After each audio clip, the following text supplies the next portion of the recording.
নির্বাচন পিছানোর কোনোভাবেই পক্ষপাতী না এবং নির্বাচন যথাসময়ে হওয়ার পক্ষপাতী আমরা অলওয়েজ। অনেকে ফ্রেমিং করে ব্যাখ্যা দেন যে ডাকসুর ফান্ড তো কম কেমনে করবে, এই সবগুলো কাজ বিশ্ববিদ্যালয় প্রশাসন করবে। বিশ্ববিদ্যালয়ের প্রশাসন আমাদের স্মারকলিপি এবং দাবির সাথে একমত পোষণ করে প্রাথমিকভাবে অ্যাপ্রুভও করেছে। আমাদের ফিডব্যাক হচ্ছে নির্বাচন যথাসময়ে হওয়ার ব্যাপারে আমরা সিরিয়াস এবং 9 সেপ্টেম্বর যে ডেট সেটি সবার কাঙ্ক্ষিত প্রত্যাশিত ডেট এবং নির্বাচন সেই ডেটে হবে বলে আমরা বিশ্বাস করতে চাই। আদালতের রাইটে এখনো চোখে পড়ে না কিসের ভিত্তিতে, তাদের কথার ভিত্তিতে কোন প্রেক্ষিতে এটা হয়েছে। নির্বাচন পিছানোর কোনোভাবেই পক্ষপাতী না এবং নির্বাচন যথাসময়ে হওয়ার পক্ষপাতী আমরা অলওয়েজ।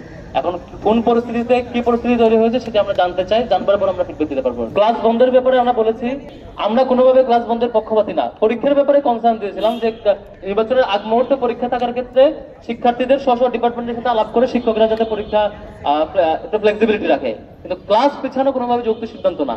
ক্লাস থাকা উচিত, ক্লাস একটা রেগুলার পার্ট।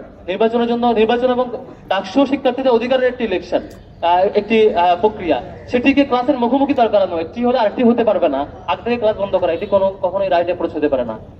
এটির বিরুদ্ধে আমাদের আগে থেকে অবস্থান ছিল। এখানে কোনো কাজে ডাকসুর পক্ষ থেকে না। অনেকে ফ্রেমিং করে ব্যাখ্যা দেন যে ডাকসুর ফান্ড তো কম কেমনে করবে, এই সবগুলো কাজ বিশ্ববিদ্যালয় প্রশাসন করবে। বিশ্ববিদ্যালয় প্রশাসন তার অন্যান্য রিসোর্সকে ইউটিলাইজ করবে, কখনো অ্যালামনাই, কখনো বিশ্ববিদ্যালয়ের ফান্ড, কখনো অন্য ফান্ড, কখনো অন্যান্য মাধ্যম। যখন যে ফান্ড কোনটা কাজ কিভাবে বাস্তবায়ন করবো সেটি আমাদের কাছে ক্লিয়ার ফ্রেমওয়ার্ক আছে। অবশ্যই বাস্তবসম্মত অলরেডি শুরু হয়েছে। আমরা শিক্ষার্থীদেরকে আবাসন ভাতা দেওয়ার জন্য স্মারকলিপি দিয়েছিলাম। প্রাথমিকভাবে নারী শিক্ষার্থীদের আবাসন ভাতা দেওয়ার জন্য বিশ্ববিদ্যালয়ের প্রশাসন আমাদের স্মারকলিপি এবং দাবির সাথে একমত পোষণ করে প্রাথমিকভাবে অ্যাপ্রুভও করেছে। এখন আমরা যেটা পরে দাবি জানিয়েছি, প্রত্যেক সেই শিক্ষার্থীকে যাদেরকে হল সিট দেওয়া সম্ভব হয়নি তাদেরকে আবাসন ভাতার ব্যাপারে আমরা দাবি জানিয়েছি এবং সেটিও বাস্তবায়নযোগ্য। খুব বেশি খরচ হয় না এটাতে। বিশ্ববিদ্যালয়ের যে পরিমাণ বাজেট, রাষ্ট্রের যে পরিমাণ বাজেট এই দেশটাকে গড়বার জন্য, এটাতে খুব বেশি খরচ হয় না আবাসন ভাতা দেওয়াটা। এটি বাস্তবসম্মত। আমরা একসাথে এখন একটা ছবিতে যাবো।